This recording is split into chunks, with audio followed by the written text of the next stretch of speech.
sampaikan ini adalah tema berat, yaitu tentang Malhamah Kubro. Sama dengan tema yang ketiga, tema keempat ini lanjutan daripada tema ketiga, ya. Nanti kami akan mencoba secara rinci satu persatu dibahas.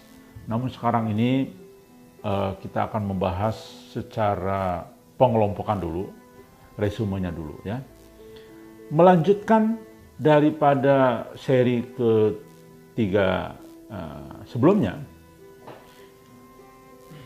bahwa urutan atas peristiwa perang di atas juga bisa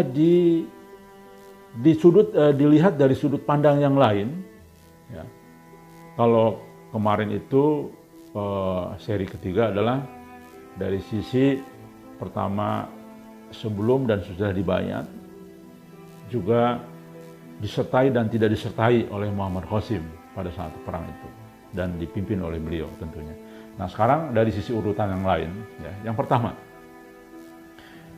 peperangan pertama dari seluruh peperangan, 10 peperangan yang ada, ya, di Malhamah Kubro ini dinamakan Ghazwa-Ihin, ya.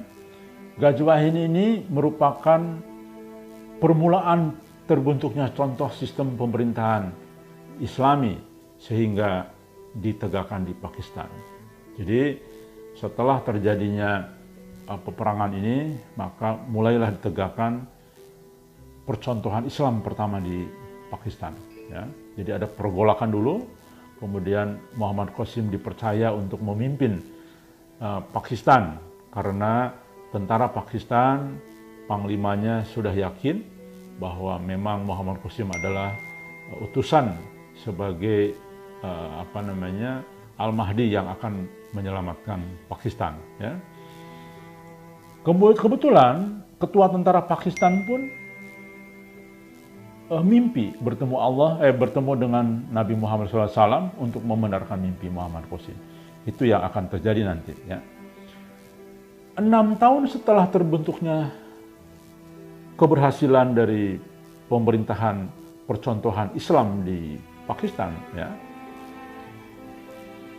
peristiwa pembayatan di Mekah akan terjadi. Jadi kurang lebih Ustaz Saiful Dinjam menganalisa dari hasil mimpinya. Jadi setelah sukses merekonstruksi percontohan Islam sesuai dengan Islam yang dibangun oleh baginda Nabi Muhammad SAW sebagai kebangkitan dari timur, di mana di situ juga dalam sebuah hadis ada panji hitam dari arah timur, di dalamnya ada Al-Mahdi. Nah, inilah terjadi di Pakistan, ya, kebangkitan Islam dari timur. Kemudian berikutnya adalah setelah Ghazwa-Ihin ini, Baitul Maqdis akan dibuka kembali untuk umat Islam setelah sebelumnya dikuasai total oleh Israel. Jadi nanti tanah Palestina itu akan direbut kembali umat Islam, ya. Kemudian urutan berikutnya adalah 7 tahun berikutnya setelah perang Ghazwa-Ihin dan terhitung dari pembukaan Baitul Maqdis tadi, akan mulai terjadinya perang Malhamah Kubro, ya, yang begitu besar, yaitu Perang Dunia Ketiga dan peperangan antara pasukan Al-Mahdi, ya, kemudian melawan kelompok Dajjal.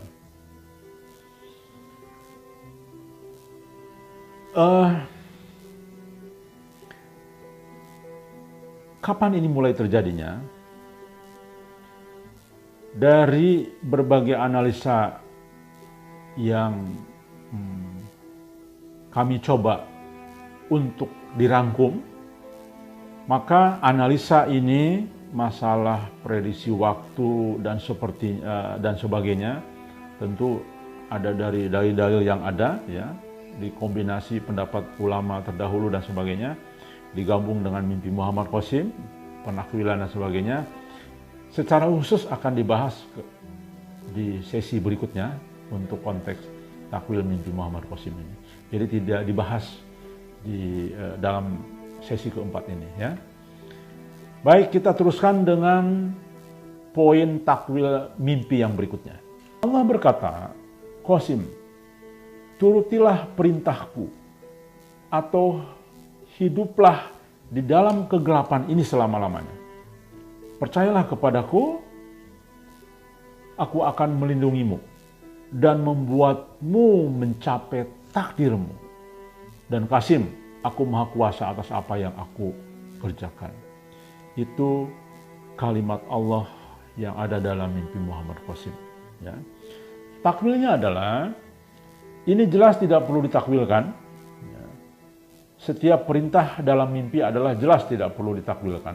Hanya saja kita harus paham apa yang dimaksud dengan kegelapan dalam mimpi ini. Kegelapan ini adalah kegelapan hati, puncak dari kegelapan adalah sifat dari ujub ria, kemudian juga hubbu dunia dan sebagainya. Ini adalah puncak daripada kemaksiatan hati di dalam manusia. Jadi itulah yang disebut dengan kegelapan. Ya.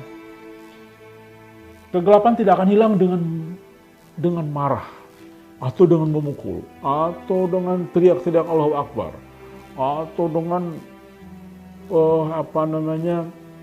emosional. Ya. Kegelapan hanya akan hilang apabila ada cahaya dari Allah Subhanahu wa Ta'ala sebagai satu hidayah kepada umat manusia yang mampu memberikan cahaya tersebut kepada umat manusia hanyalah Allah. Maka di awal takwil mimpi sebelumnya, rahasianya adalah menghilangkan semua jenis syirik di satu wilayah, di satu kekuasaan negara lah ya, sehingga turunlah bantuan dari Allah Subhanahu wa Ta'ala. Yang berikutnya, Muhammad Qasim bermimpi ya. Allah Subhanahu wa Ta'ala pergi dan aku berbaring di sana. Lalu aku berpikir, apapun yang akan aku lakukan, kematian pasti datang. Lebih baik mati di sana daripada mati di dalam kegelapan ini. Dan Allah pun telah menjanjikan kepadaku perlindungan dan kesuksesan. Ya. Jadi ini artinya takwilnya adalah ikhtiar. Sifat asal hati adalah membuat keputusan atas pilihan. Sekiranya kita yakin, maka baiklah segalanya.